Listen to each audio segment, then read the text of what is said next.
push down. So I can push this person down in in the view of the community, and thereby push myself up. In our modern terms, we would not call this arrogance. We would call it fake arrogance, false arrogance, or projected arrogance to cover up a deep sense of low self-esteem. And I don't think I've spoken enough about this. If I have touched on the topic, I really want to spend time speaking about low self-esteem, because I believe that this is the biggest cause of Lashon Hara, of speaking badly about people in our generation. Okay, I think I may have mentioned it in passing. I want to talk about it again. This is absolutely crucial.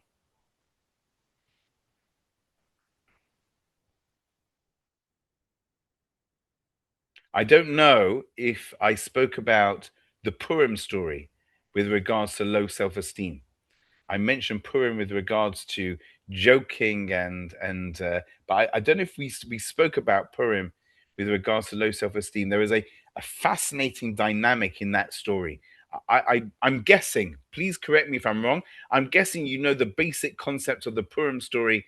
Everybody who's on this recording, we had it was during the inter-temple period, after the destruction of the first temple. The Jews are the world is ruled over by the Persians and the Medes.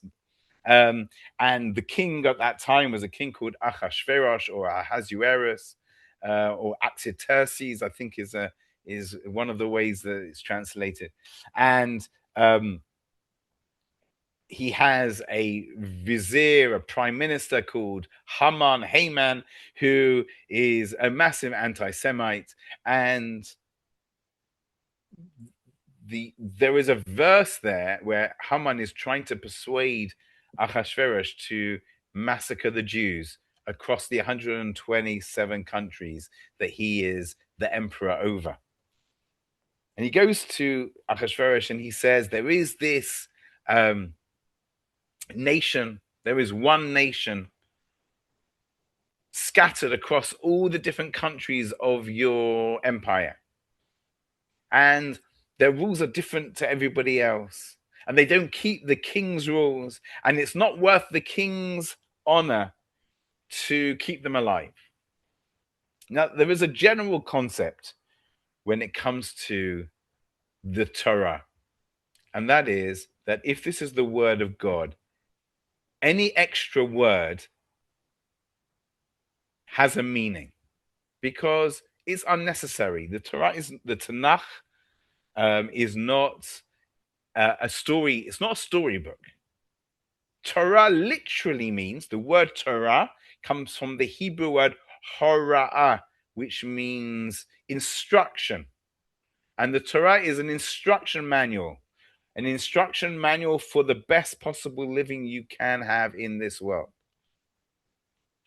And therefore, everything in the Torah, both where it's clearly giving instructions as to how to behave, but also when it's talking about stories, just bringing stories, it's only there so that we can have instructions, so that we can learn, how to behave.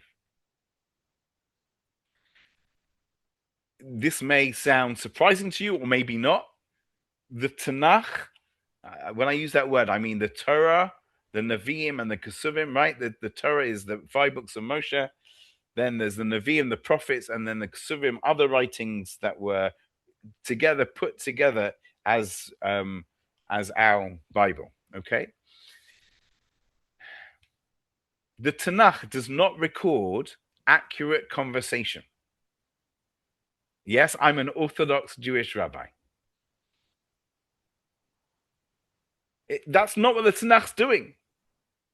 I'm not saying that anything that's recorded is false. No, everything's true. But there are so many things that are missing from this book. If I was writing a storybook of mankind through to the Jewish people, I would have put lots of other things in and taken lots of other things out. I would have given lots more detail. especially with the gruesome, gory stories. Yeah? Let's get those things. And I have to go to the Medrash to get the extra gory stuff.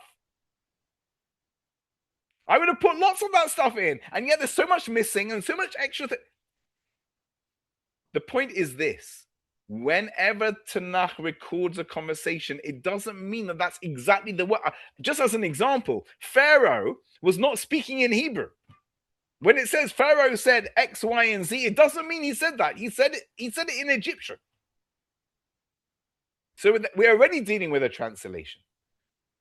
But what our sages teach us is that every single word, it could have just said, Haman said to Achashverosh, let's kill the Jews. And Achashverosh says, okay, here's my signet ring, go and do it. But because the verse lists so many things, so much conversation, our sages understand that there was a lot of background going on here. And without going into how they learn it from each word, because that would require us to sit down with the text, the Hebrew text, and understand the nuance of the Hebrew language, I'm going to share with you the story, the way our sages fill it in based on the wording of this verse.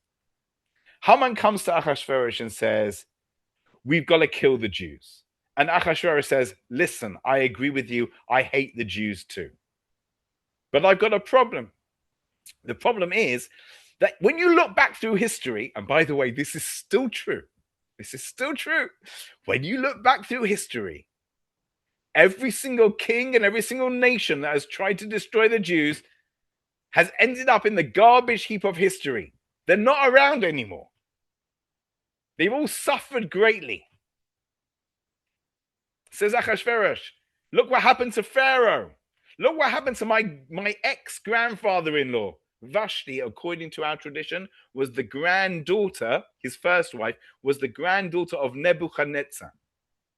Nebuchadnezzar ended his life as a wild animal in the forest.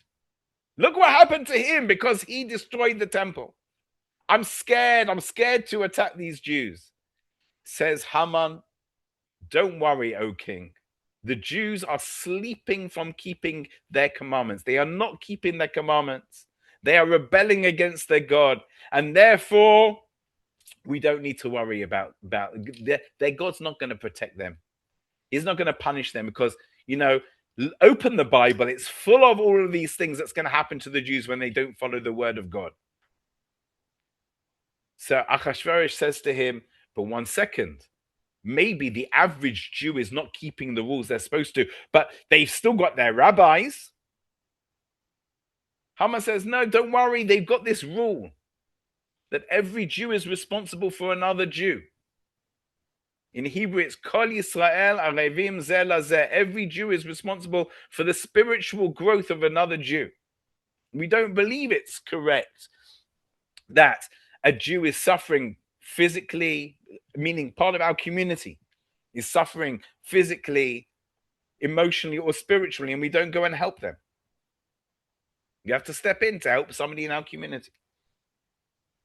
And therefore, since the rabbis aren't doing anything to help the rest of the Jewish people grow spiritually and follow the word of God, God won't protect them either. You're going to be fine. So Achashverosh says, but maybe they're all concentrated in one country. And if I massacre them all, then I'm going to have this whole country that's unpopulated. How does that help me? It doesn't help me to have this whole empty area that's just going to be filled with wild animals. Haman says, no, they're dispersed. They're scattered among everybody. Achashverosh says, but maybe I get some benefit from them. Maybe these Jews are clever. Maybe they win Nobel Prizes. He doesn't say that, but whatever, the equivalent back then. Maybe they come up with new inventions. Maybe they're helpful. Maybe they're good at business. Maybe Haman says, no, they're like a mule. Just like a mule is sterile and can't have any children. It can't give off any fruit. These Jews, they give nothing. You get no benefit from them at all. And then Haman steps up. He says, and if, O king, you're still thinking of keeping them alive, I want you to understand they don't do any work. They don't contribute to society. They're always walking around saying, oh, no, it's the Sabbath. We can't work today. Oh, no, it's Passover. It's the festival. I can't work. We got to leave early on a Friday. No, we can't do anything. And because we're not working, we've got no taxes to pay. Taxes? I can't pay taxes. Haman says, I'll tell you something else. They're different from us. They don't eat our food. They don't marry. They won't let us marry into each other. And then Haman says, and if the king is still thinking of keeping the Jews alive, let me tell you something, O king. You know what would happen if a Jew was to take if you, O king, you king of the known world, Achashverosh, was to take a cup of wine and a fly. Sorry, that's not what he says. Let's go back. He says to Haman says to Achashverosh, do you know what would happen if a Jew was holding a cup of wine and a fly fell into it? Do you know what would happen? Achashverosh shrugs. He doesn't know Jewish law. Haman says, do you know what would happen? The Jew would take the fly out and drink the wine. That is Jewish law of the laws of kosher. If a fly falls into it, I'm not saying that you have to. I'm not saying that a Jew has to. If he wants to, he doesn't have to drink that wine. However, according to, if it's cold wine and the fly falls into it and the fly is whole, you can just take out the fly and drink the wine if you wanted to. That's Jewish law. But there's a very, very interesting law, which you may or may not know. I don't know what they teach you. And that is that if somebody who isn't Jewish touches wine, a Jew's not allowed to drink that wine. And there are many, many reasons for that. You may have heard of this law. You may not have heard of this law. Says Haman to Achashverosh, you know what would happen if you, the king of the known world, Achashverosh, was to just touch that wine? Do you know what the Jew would do? That dirty Jew would throw out that wine and not drink it. So you see, you're lower than a fly. The Jews think you're lower than a fly. Now, of course, that's not the reason. There are special reasons as to why this law applies. But Haman, very carefully, was twisting the truth. By the way, you should know, our sages say nobody spoke Lashon Hara like Haman. Haman was the ultimate Lashon Hara speaker. He managed to squeeze every single job. And do you know what they mean when the sages say that? What they actually mean is Haman was the first modern day anti-Semite. Because all of these arguments, they're still going on today. The Jews, they don't contribute to society. They don't pay taxes. They're different to us. Yeah, they treat us like dirt. They bring up some of these laws taken completely out of context without understanding why they're there or what they're for, and say, "Oh, look, the Jews hate the." They use that word. You know that word? Have you heard that word that the anti-Semites are always bringing up? Yeah, goyim. Have you heard of that word? Goy. When I have to tell you something. Many years ago, when I was 19, I spent the summer in this place called Safed, in sort of North Israel. It's a very, very spiritual, eclectic place. Okay. Every year they have a klezmer festival. Now, klezmer, I don't know what you know. Klezmer is like a sort of a European, ancient European type music that Jews very much connected to and made it their own. Okay. They had this klezmer festival where different bands, klezmer bands, were playing in the street, fiddles, flutes, all sorts of that type of music. The best, without a doubt, the best klezmer band that summer was a band called De Goyim, and they were from the Netherlands. De Goyim, they were unbelievable, right? Yeah, and the reason they called themselves De Goyim was because none of them were Jewish. And they were, without doubt, the best band available. Okay, I don't know if they're still. Do they still exist? They don't exist anymore. Yeah, they probably have some of their stuff recorded. You can go and look it up. They take that term and they say, "Look, the Jews call the non-Jews goyim." And that's not a bad word. Goyim literally means nations. That's all it means. It's like saying the other nations apart from the Jews, but they'll take anything that we do and they'll twist it without seeing what's going on deep down inside. By the way, there's even a contradiction there with what Haman was saying. On one hand, he was saying the Jews aren't keeping their laws. And on the other hand, he's saying the Jews keep their own laws and they don't keep our laws. They won't mix with us. They won't. So there's even contradictions. And we see this again nowadays with the anti-Semites of nowadays. What gave Haman this unbelievable ability to speak Lashon Hara so well? And in my opinion, the answer is 5 verses in the 5th chapter. I believe it's the 5th chapter. I haven't got it open in front of me. The 5th chapter of the book of Esther. And in this 5th chapter, there are 5 verses. And every year when we read this book on Purim, I burst out crying when we hear these 5 verses. Now, these 5 verses are just after the first private party that the queen, that Esther, has made. Remember, Esther is a hidden Jew. She's married to the king, actually forcefully. It's for Esther, the story isn't pleasant. It's not a happy story for her. But she's married to the king. She's a hidden Jew. Haman is trying to destroy all the Jews. He doesn't know that she's Jewish. She invites Haman and the king to a private party. And you've got to understand, Haman is not royal. He's been invited to a private party to go together with the queen and the king, and he's on top of the world. And the verse tells us that. The verse tells us Haman left the palace on that day, Sameach v'tov lev. Sameach v'tov lev means happy and in great spirits. He was on top of the world. Continues the next verse. But when Haman saw Mordechai, the Jewish leader, sitting at the gates of the palace, and he doesn't move, he doesn't even get up, definitely doesn't bow down to him, Haman is filled with tremendous anger, burning anger towards Mordechai. And this is very difficult. He's on top of the world. The verse has just told us he's on top of the world. He's an amazing place. Only he's been invited to this private royal party. And you've got to understand as well, there's a law.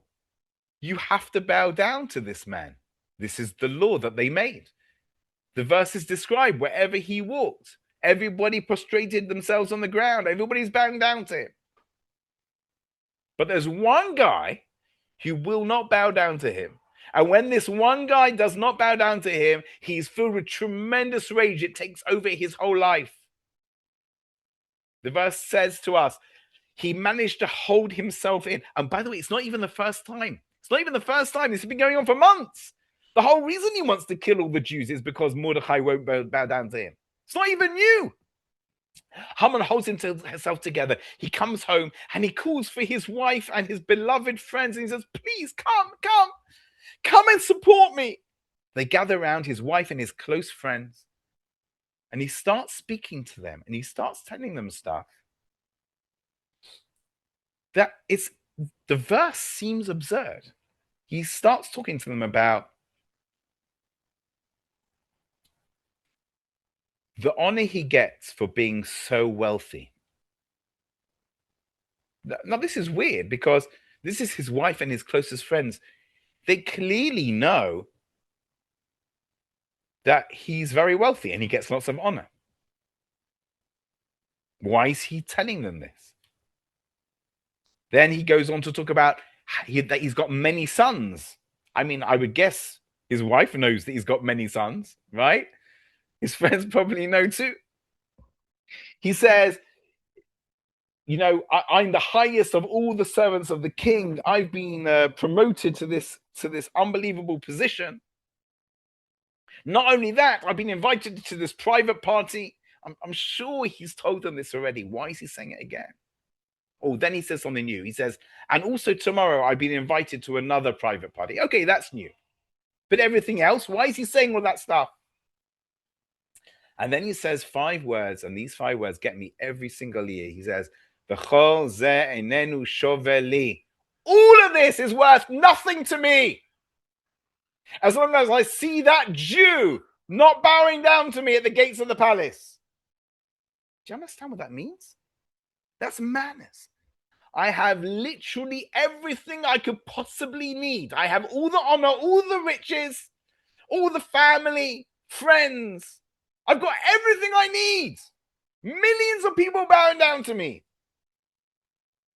There's one person who won't, and everything else collapses.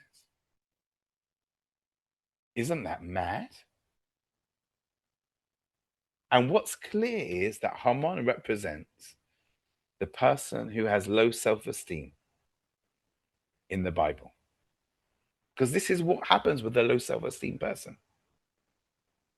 When they feel bad about themselves, the way they try and make themselves feel good is by broadcasting. Look at me, look at me, look at me. Look, I do this, I do this, I do this. Why? Because they need external validation. They need somebody else to say, oh, wow, yes, you're so amazing. And then they start to feel good about themselves.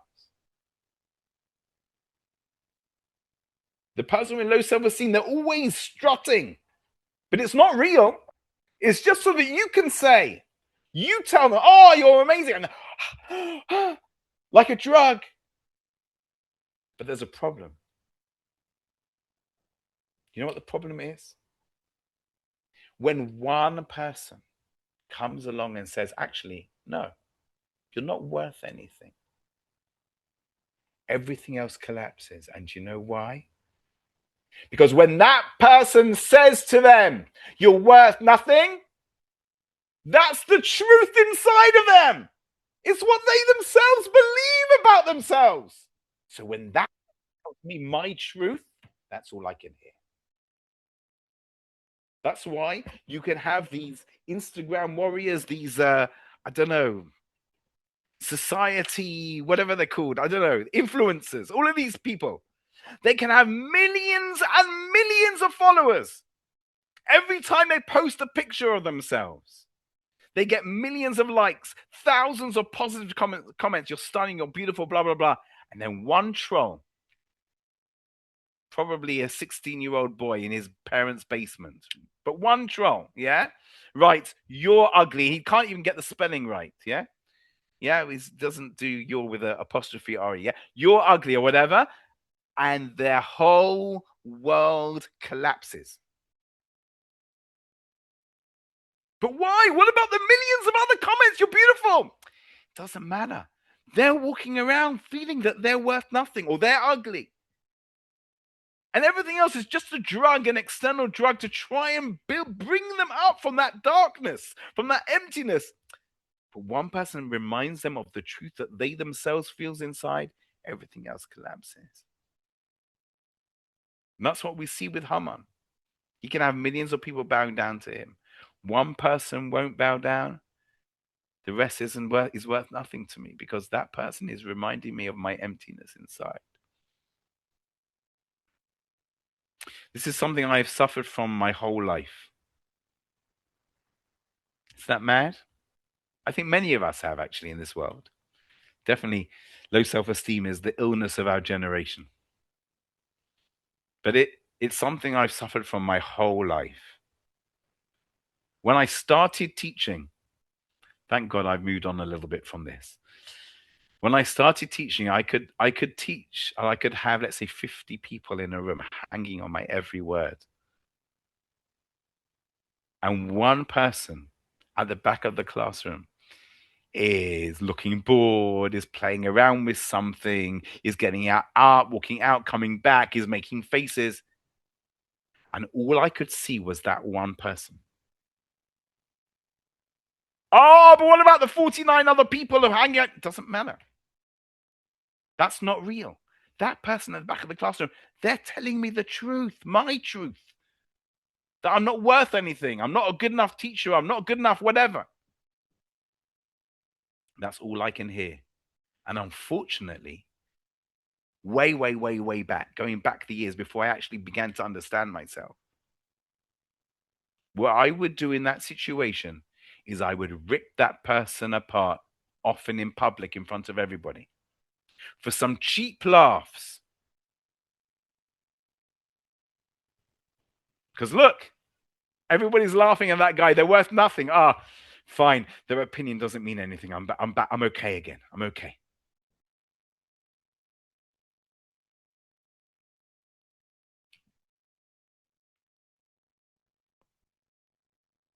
I don't know if I told you this. I was once on a plane. I've been many times on a plane, done a lot of flying in my life. I sat down by the window. A young lady, I would guess in her early 20s, sits down next to me. Have I told you this? Have I told you this story? No. She looks very nice.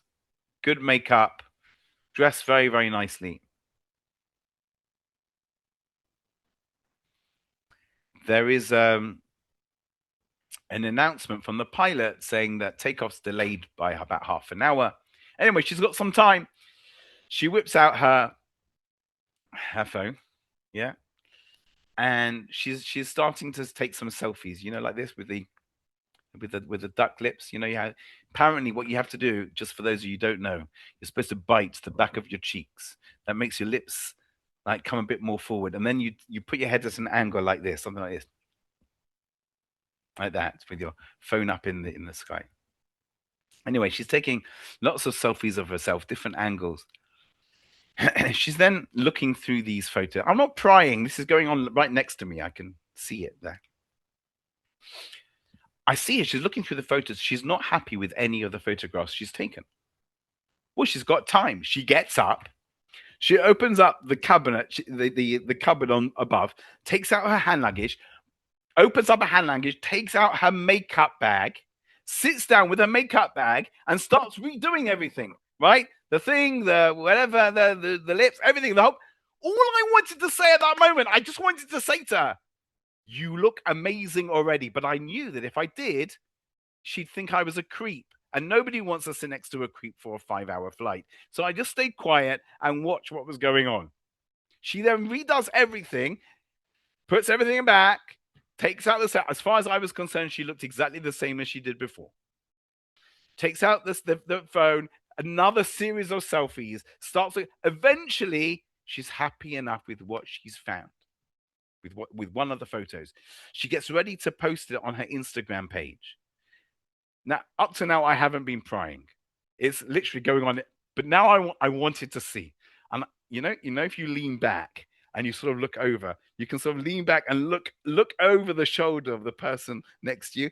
I'm looking over the shoulder. I want to see what is it.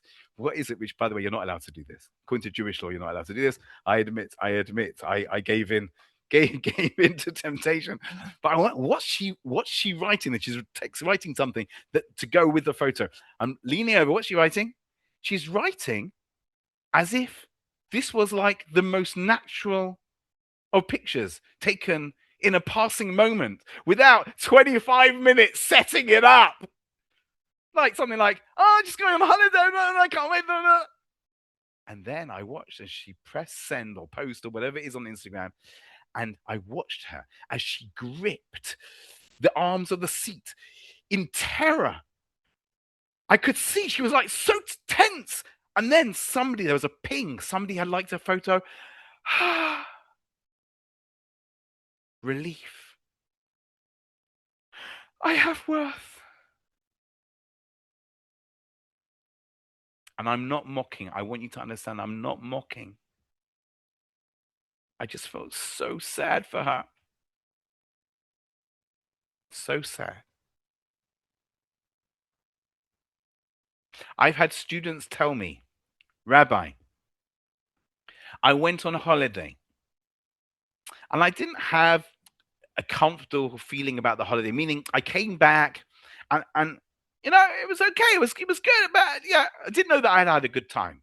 But when I posted pictures on my social media account of the holiday, and everybody coming, wow, it looks so beautiful. You must have had such a wonderful time. I knew I'd had a lovely time. I've had students tell me, Rabbi, I wasn't sure whether I had a good relationship with my boyfriend. But when I posted pictures of us on social media and everybody said, wow, you look so good together. You're so.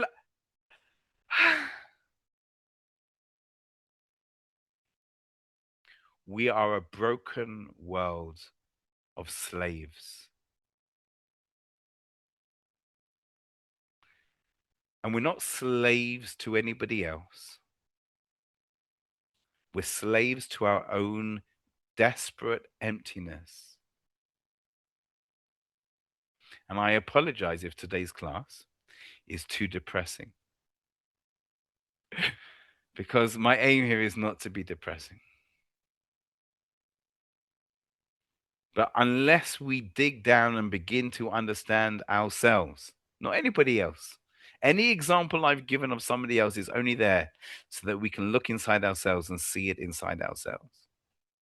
As I said, the Tanakh is a book of instruction. Every single person that's mentioned there is mentioned there so that we can learn something about ourselves. You think Haman, this evil person, deserves to appear, like we talked about the anger, right?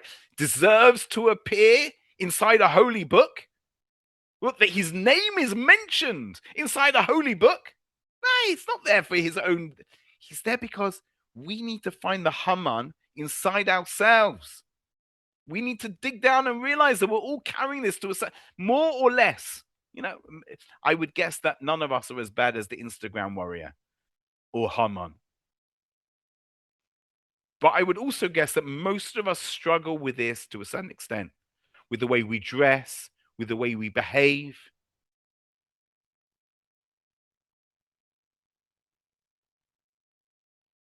So I'm actually going to leave you hanging